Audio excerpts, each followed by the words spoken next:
Hello all, it's Mika Lucci with a new video. Today's video will be about how to kite. I am doing this video because I see a lot of lower elo players not kiting or not kiting enough. They don't understand the basic fundamentals of kiting.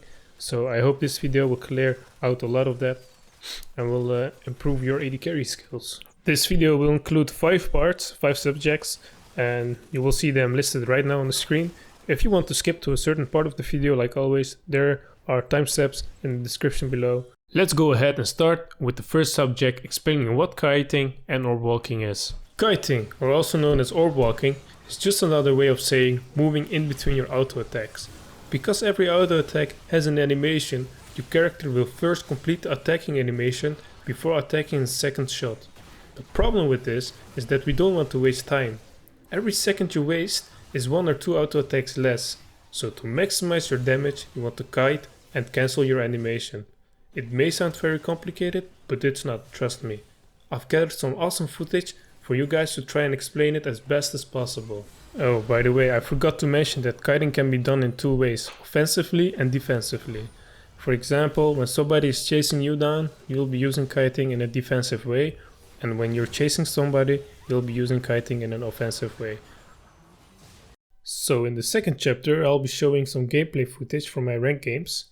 I am by far not the best kiter there is. I'm only Diamond 4, so keep that in mind. So in this clip you'll be seeing me fighting against Alistar and Hecarim. What's important to note out is that I'm never just running away.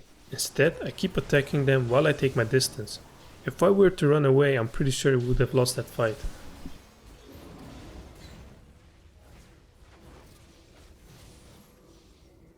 The second clip is a pretty messy team fight. The opponents were stronger than us, so kiting was key to win here.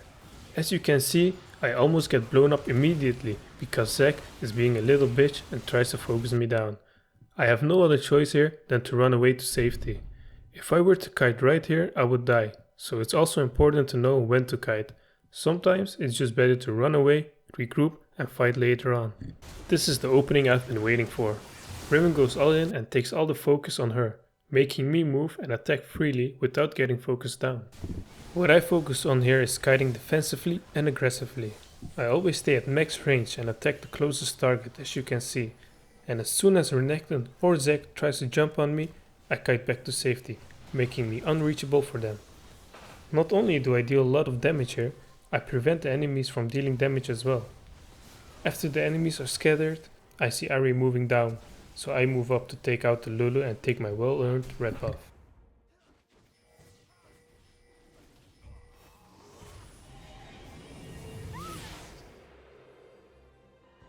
In this third clip, you will see why kiting is so important. Just look at my HP bar. If it wasn't for me kiting all the way, I wouldn't have gotten the kills. In the end, I'm against Caitlyn and stop kiting since we're both long range and stand right next to each other. In this scenario, kiting can only harm you. I stand still and use all the damage I have left so that my team can pick the kill up later. If you rewind the clip, you can see I should have died at least 2 times, maybe even 3 times if I weren't kiting. On to chapter 3. I will show you the settings for your keyboard to be able to kite much easier. So the first thing I want you to do is press escape and then go to hotkeys and press on the button quick cast all and then OK. What this does is it will automatically fire any of your skills when you activate them. You don't have to click on your skill and then confirm it with your mouse again. It will go immediately.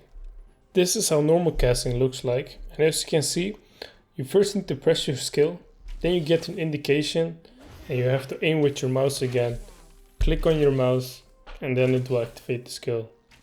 This is a very long process and it costs a lot of time. That's why it's not that efficient. So the next thing I want you to do is go to hotkeys once more and to player movement, scroll down a little bit. And as you can see, I just want you to copy paste whatever I have here. And the most important part is the A part, where I have the A. So be sure to copy that. I will show you in a minute why it's very useful for kiting. Then go to game and check the box attack move on cursor. So what this does is it attacks the closest target to your mouse. When you are kiting, this is very useful. I will show you that in the next part of the video. So let's move on to chapter 4, how to kite. In the next clips, I'll show you how to kite in a defensive and aggressive way, when you're retreating and when you're chasing somebody. So the first two clips will be about a defensive way, and the third and fourth clip will be about aggressive way. The important part here is to cancel your animation. As soon as you see your project, in this case the bullet, being fired, you can move back to get ready for your next basic attack. This gives you more time to make distance between you and your enemy, in this case Garen. And if you have more time, you can deal more damage. So next I'm gonna show you a part how to never chase somebody down. So this is a very bad way and I see a lot of people still doing it. They just press the right mouse button and they let the character follow the enemy. So now I'll show you the right way. Just like in defensive kiting, you want to move as soon as you see the project being fired. So keep moving forward, fire, move forward, fire, move forward. We arrived at the last chapter. Here I'll explain some tips that you can use to practice with. I just noticed that I didn't really explain what the A key does, so I'll do that now. Whenever you press the A key, your character will automatically attack the enemy that is closest to your cursor. The reason why you should use this is because you don't have to pinpoint the enemy exactly. Even if you miss the enemy character, will still attack him since he's closest to your mouse. Also, if no one is nearby, you can press A key anywhere you want. Since there's only one enemy, it will attack that enemy. This is very useful in a 1v1 situation. As for practice, I would say the new practice tool is very handy, or whenever you are in game, try to kite the jungle creeps like I do here. Even if you don't have to, try to use it as often as possible so it will happen automatically when you need it. So that's the end of my guide. I hope you guys enjoyed it and also learned something from it. If you still have questions, feel free to ask them in the comment section below and I'll do my best to answer them. Thank you guys for watching and until next time.